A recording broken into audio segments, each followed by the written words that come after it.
بسم اللہ الرحمن الرحیم۔ ایک مرتبہ ایک گھر میں چوری ہوئی اور چور اسی محلے کے تھے۔ چوروں نے گھر والے کو پکڑا اور زبردستی حلف لیا کہ اگر تو کسی کو ہمارا پتہ بتائے گا تو تیری بیوی پر طلاق۔ اس بیچارے نے مجبوراً اطلاق کا حلف لیا۔ وہ چور اس کا سارا سامان لے کر گھر چلے گئے۔ اب وہ بہت پریشان ہوا کہ اگر میں چوروں کا پتہ بتاؤں گا تو مال تو مل جائے گا مگر میری بیوی ہاتھ سے نکل جائے گی، اور اگر پتہ نہیں بتاؤں تو بیوی تو رہے گی مگر سارا گھر خالی ہو جاتا ہے۔ تو مال اور بیوی میں تقابل پڑ گیا، یا تو مال رکھے یا بیوی رکھے، اور کسی سے کہہ بھی نہیں سکتا تھا کیونکہ وہ عہد کر چکا تھا۔ پھر امام صاحب رحمۃ اللہ علیہ کی مجلس میں حاضر ہوا اور وہ بہت غمگین، اداس اور پریشان تھا۔ امام صاحب رحمۃ اللہ علیہ نے فرمایا کہ آج تم بہت اداس ہو، کیا بات ہے؟ اس نے کہا حضرت میں کہہ بھی نہیں سکتا۔ فرمایا کہ کچھ تو کہو۔ اس نے کہا کہ حضرت اگر ہم نے کہا تو نہ جانے کیا ہو جائے گا۔ پھر فرمایا کہ اجمالہ کہو۔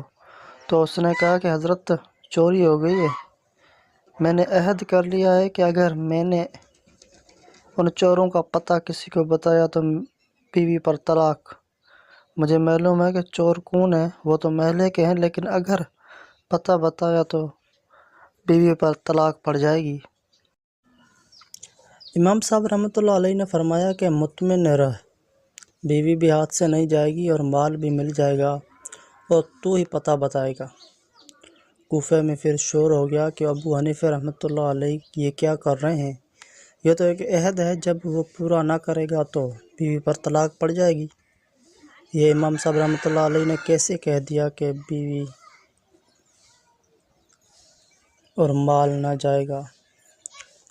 علماء اور فقہ پریشان ہو گئے۔ امام صاحب رحمۃ اللہ علیہ نے فرمایا کہ کل ظہر کی نماز میں تمہارے محلے کی مسجد میں آ کر پڑھوں گا۔ چنانچہ امام صاحب رحمۃ اللہ علیہ تشریف لے گئے، وہاں نماز پڑھی اور اس کے بعد اعلان کر دیا کہ مسجد کے دروازے بند کر دیے جائیں، کوئی باہر نہ جائے۔ اس میں چور بھی تھے۔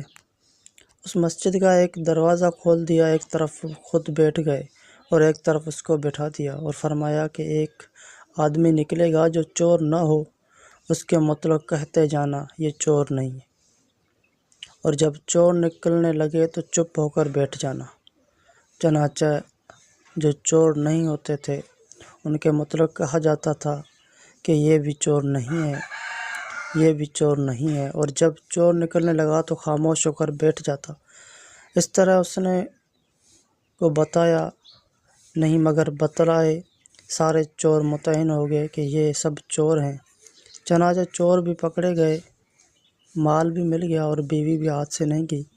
یہ ہے تدبیر امام ابو حنیفہ رحمۃ اللہ علیہ کی بات تھی۔ سبحان اللہ العظیم۔